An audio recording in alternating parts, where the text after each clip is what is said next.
नमस्कार दोस्तों, जय महाकाल, जय माता शमशानी। आज की वीडियो में मैं मेनका अप्सरा साधना दे रहा हूँ। हालांकि ये साधना मैंने पहले की वीडियो में भी दिया है, लेकिन उसका विधान कुछ और था। और आज जो साधना मैं जिस प्रकार के विधान से दे रहा हूँ, इसका विधान कुछ और है।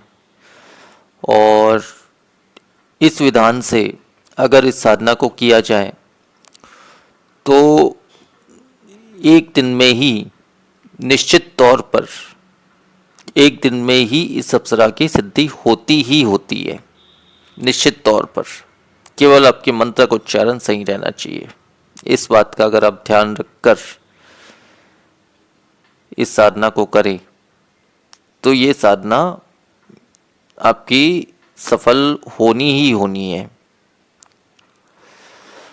तो अब मैं वो विशेष विधान बता देता हूँ। विधान बताने से पहले इस अप्सरा की साधना क्यों की जाती है, इसके कार्य बता देता हूँ। कार्य इसके इस प्रकार है: आरोग्यता, सुंदरता, दिव्यता ये साधक को प्रदान करती है। साथ में सही मार्गदर्शन भी देती है। भूत वर्तमान भविष्य की जानकारी देती है। कामकाज में बरकत देती है। धन धान्य से परिपूर्ण करती है। धन के आवक के रास्ते बनाती है।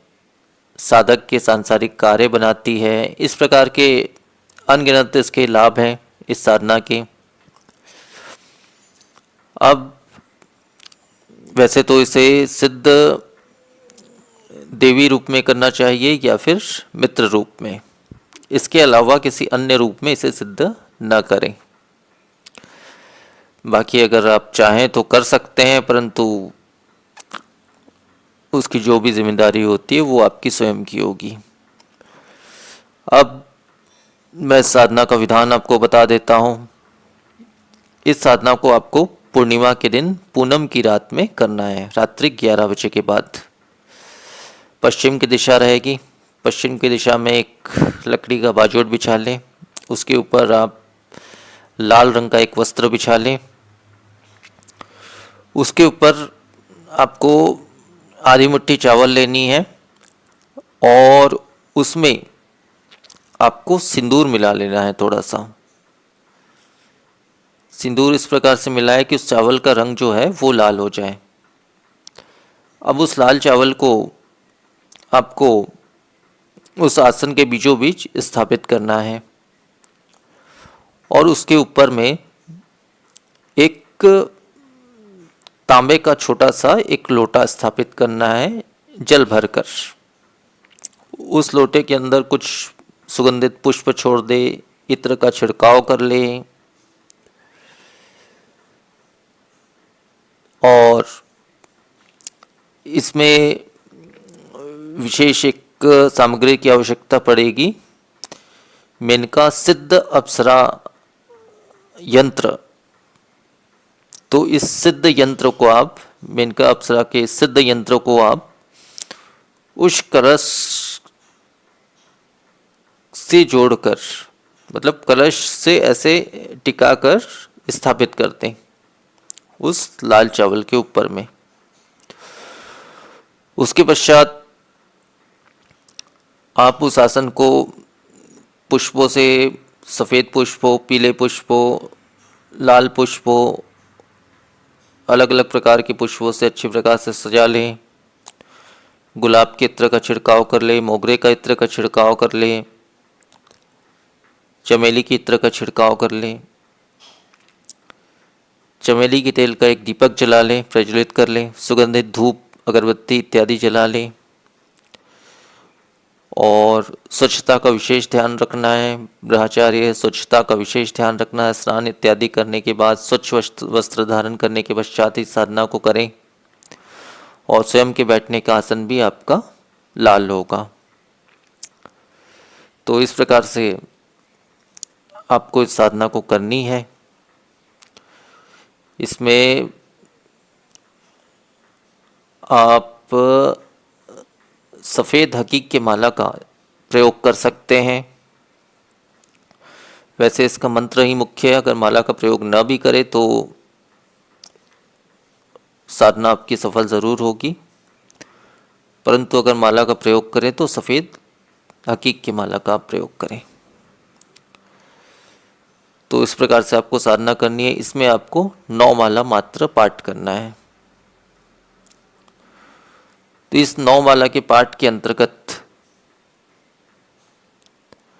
उस सिद्ध यंत्रों को आपको कुमकुम सिंदूर इत्यादि से आपको अभिषेक कर लेना है, उसका पूजन कर लेना है। उसके बाद धूप दीप इत्यादि दिखाने के पश्चात ही उस यंत्र को आपको अपनी साधना शुरू करनी है। सुरक्षा घेरा आप चाहे तो बना सकते हैं, वैसे बना ही लीजिए क्योंकि कई बार साधनाओं में बाधाएं आती है। तो इस प्रकार से सुरक्षा घेरा बनाने के पश्चात आप इस साधना को शुरू कीजिए।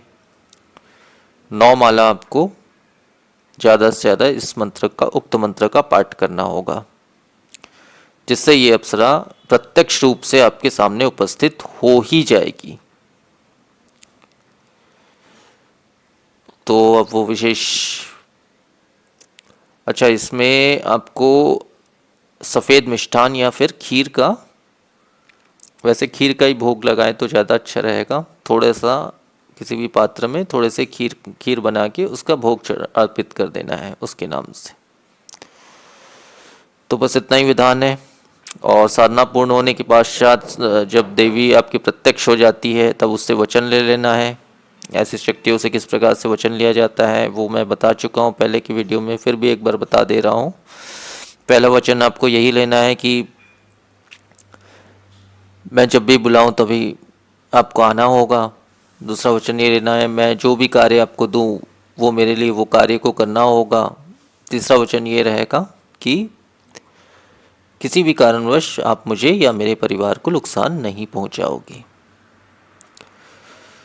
तो वैसे तो इस वचनों के बदले में हमसे ये कुछ चीज़ ऐसा मांगती तो नहीं है, तो हमको स्वयं से ही बोल देना है कि हम अपने इच्छा अनुसार आपको खीर मिष्ठान इत्यादि का भोग चढ़ाया करेंगे अपने इच्छा अनुसार। तो आपकी जब भी इच्छा हो, चाहे महीने में एक बार हो, चाहे 2 महीने में हो, चाहे 6 महीने में, 3 महीने में हो, एक बार खीर पूड़ी या फिर सफ़ेद दूध की बनी मिष्ठान का भोग आप उसे अर्पित कर दें। तो इतना ही विधान है। और साधना पूर्ण होने के पश्चात आपको सारी सामग्री केवल उस सिद्ध यंत्र को लाल कपड़े में लपेटकर किसी अच्छे स्थान पर रख देना है। पूजा स्थल पर भी रख सकते हैं, पर पूजा स्थल के आसपास या किसी स्वच्छ स्थान पर रख दें। और धूप दीप एक टाइम कम से कम उसे दिखाएं ताकि वो यंत्र जो है वो जागृत बने रहे, क्योंकि ये यंत्र की शक्ति है, जो सिद्ध यंत्र है उसी की शक्ति है कि ये उस अप्सरा को खींचकर आपके सामने प्रत्यक्ष कर दे रही है। तो उस यंत्र को तब तक आपको अपने पास रखना है जब तक आप इस अप्सरा को अपने पास रखना चाहते हैं। और जिस दिन अगर आप नहीं रखना चाहते हैं उस अप्सरा को अपने पास, तो उस कपड़े को खोलकर उस यंत्र सहित उस कपड़े को भी बहते जल में विसर्जित कर दें। तो अप्सरा और ये सिद्धि आपकी हमेशा के लिए समाप्त हो जाएगी। अब वो विशेष मंत्र मैं आपको बता देता हूँ। ओम यस्य मेनका अप्सराय वा देवी प्रत्यक्ष प्राकट्य ह्रीम फट। मंत्र एक बार फिर से बोल रहा हूँ। ओम यस्य मेनका अप्सराय वा देवी प्रत्यक्ष प्राकट्य ह्रीम फट। तो मंत्र बस इतना ही है और इतना ही विधान है इस साधना का। तो आज की वीडियो में इतना ही। नमस्कार।